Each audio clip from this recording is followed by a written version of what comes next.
Binary fission revise होने करने के बाद में टाइप्स ऑफ बाइनरी फिजन हम लोग पढ़ लेते हैं।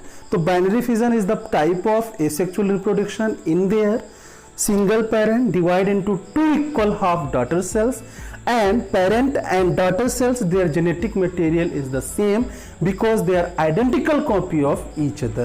Binary fission is very common in the prokaryotes as well as unicellular eukaryotes. When the binary fission complete in the prokaryotes by the process of amitosis, but in case of the eukaryote it is complete by the process of mitosis. Understood? Basically, binary fission is very common in case of the protozoans like that amoeba, euglena, parameciums, and it is also common in the some prokaryotes like the bacteria and cyanobacteria and pplo. Understood? In binary fission, single one parent cells, they are elongated in their size, so that is reasons binary fission always occurs in the favorable condition. The mean of favorable conditions, optimum level of foods, temperature and their shelters, because in their parents firstly they are increased there in size, and the DNA replications or their cytoplasmic accumulation, for their cell organelle accumulations, they need optimal level of foods and energy because they will undergo for two equal half daughter cells. Understood? Now I am going to discuss about the types of binary fissions. Types of binary fission.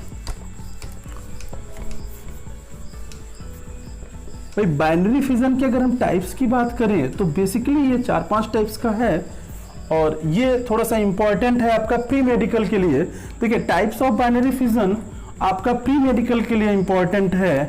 Types of binary fission, types of binary fission जो है आपका pre medical के लिए है। ये सिर्फ किसके लिए है? प्री मेडिकल के लिए है, बोर्ड के लिए इसकी कोई जरूरत नहीं है। ठीक है। टाइप्स ऑफ बाइनरी फिजन में पहला है आपका transverse binary fission, transverse TRANSVERSC, transverse binary fission. दूसरा है लॉन्गिट्यूडिनल बाइनरी फिजन। तीसरा है आपका सेंट्रिक बाइनरी फिजन, और चौथा है आपका irregular binary fission. Transverse binary fission, longitudinal binary fission, centric binary fission और इरेगुलर बाइनरी फिजन। नाम समझ में आ गया? ट्रांसवर्स बाइनरी फिजन लिखा हो, BF नहीं लिखा है। ठीक है, BF नहीं लिखा है, वो लिखा है binary fission. Clear? Transverse binary fission, transverse और लॉन्गिट्यूडिनल। जैसे ये मार्कर है ना, तो इस मार्कर को अगर हम ऐसे कट करें तो ये क्या होगा? क्या होगा? ट्रांसवर्स। ऐसे मान लो हम कट कर रहे हैं ना, तो ये क्या होगा? ट्रांसवर्स होगा। और अगर ऐसे कट करें तो कैसा होगा? लॉन्गिट्यूडिनल होगा। कैसा होगा? लॉन्गिट्यूडिनल। और अगर इसके हम सेंटर से इसको कट करें तो ये क्या होगा? सेंट्रिक होगा। क्या होगा? सेंट्रिक। इरेगुलर कहीं से भी कट अगर हम करें तो क्या होगा? क्या होगा भाई? वो इरेगुलर होगा। सही है। ये सारे के सारे आपको प्रोटोजोन्स में मिल जाएंगे। जैसे यहां पे एग्जांपल के तौर पे है आपका transverse binary fission. Transverse binary fission में आपका एग्जांपल है पैरामीशियम, पैरामीशियम कैसे? भाई पैरामीशियम का अगर आप डायग्राम देखें तो वो कुछ ऐसे होता है। ये इसका न्यूक्लियस हो गया यहाँ पे। जैसे मान लो यहाँ पे भाई, यहाँ पे 2 न्यूक्लियस होते हैं ना इसके, एक किडनी शेप होता है, एक्सेंट्रिक होता है। ये इसका सीलिया हो गया, ये ऐसा सीलिया हो गया, इसका इससे सीलिया हो गया भाई। तो यहाँ पे जो डिवीजन होता है इसका, तो ये 2 पार्ट में इस तरह से डिवाइड होता है। तो इसको क्या कहेंगे? Transverse binary fission. दूसरा है आपका लॉन्गिट्यूडिनल बाइनरी फिजन। तो यहाँ पे एग्जांपल के तौर पे क्या हम लिख सकते हैं? यूग्लिना। किसको लिख सकते हैं भाई? यूग्लिना। यूग्लिना कैसा होता है? मिर्च की तरह होता है ना। तो यूग्लिना का डायग्राम बना के जरा देखते हैं भाई कैसे होगा ये। यूग्लिना आपका ऐसे कुछ होता है, इस तरह से। ये और ये इसका क्या हो गया, फ्लैजला हो गया। तो यहां पे बाइनरी फिजन कैसे हो रहा है, इस तरह हो रहा है। क्लियर।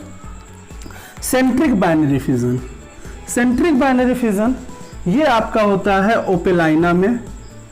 ओपेलाइना, ओपेलाइना कैसे है भाई, ओपेलाइना में हो गया। दूसरा एंटमीबा हिस्टोलेटिका, एंटमीबा हिस्टोलेटिका में भी है आपका LYTICA। तो एंटमीबा हिस्टोलेटिका या ओपेलाइना में कैसा है आपका सेंट्रिक बाइनरी फिजन है। मतलब दोनों अगर आप देखें तो ये बिल्कुल इस तरह से, अगर एंटमीबा हिस्टोलेटिका का डायग्राम आप देखें तो ये इसके सीलिया ऐसे ऐसे ऐसे ऐसे, ऐसे हो गए और इसका न्यूक्लियस कैसे है ये सेंटर में। तो यहाँ जब बाइनरी फिजन स्टार्ट होगा तो कैसे स्टार्ट होगा, इसके सेंटर से स्टार्ट होगा, ये इस तरह से। तो इसको क्या बोलेंगे, centric binary fission. Irregular binary fission, irregular binary fission example के तौर पे आप लिख सकते हैं अमीबा, अमीबा, अमीबा की सारी स्पीसीज में। क्यों भाई, क्योंकि अमीबा का कोई शेप तो होता है नहीं, तो यहाँ पे बाइनरी फिजन कहाँ से स्टार्ट होगा वो कोई क्लियर कट नहीं होता, इसलिए यहाँ पे यहाँ से भी स्टार्ट हो सकता है, यहाँ से कहीं से भी, इसलिए यहाँ पे बाइनरी फिजन कैसा है, इरेगुलर बाइनरी फिजन है। ये थोड़ा सा आपको समझना होगा।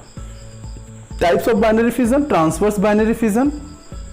ट्रांसवर्स मतलब इस तरह से अगर सेक्शन कट हो रहा है, ऐसे हम कट कर रहे हैं तो ट्रांसवर्स, यानी किस में हो रहा है, पैरामीशियम में, पैरामीशियम में इस तरह से कट हो रहा है तो इसको क्या कहेंगे, ट्रांसवर्स बाइनरी फिजन। लॉन्गिट्यूडनल किस में हो रहा है, यूग्लिना में हो रहा है। तो यूग्लिना में हो रहा है तो भाई कैसा है, इस तरह से लॉन्गिट्यूडनल हो रहा है ना, यूग्लिना। फिर सेंट्रिक कहां से हो रहा है बाइनरी फिजन, सेंटर में हो रहा है, यानी कैसा होगा, स्पाइरल होगा। चाहे आप ओपेलाइना को देख लें, चाहे आप एंटमीबा हिस्टोलेटिका को देख लें, दोनों कैसे हैं, स्पाइरल शेप में है, स्फेरिकल शेप में है ना। तो फिर इरेगुलर बाइनरी फिजन किस में है, अमीबा के केस में, क्योंकि इसका कोई शेप तो निश्चित होता नहीं है, डिफाइन होता नहीं है। क्लियर है, यहां तक समझ में आया, ठीक है। अब इसके बाद हम बाइनरी, हमारा ये फिजन में बाइनरी फिजन वाला पोर्शन खत्म हुआ। इसके बाद हम क्या पढ़ेंगे, मल्टीपल फिजन पढ़ेंगे।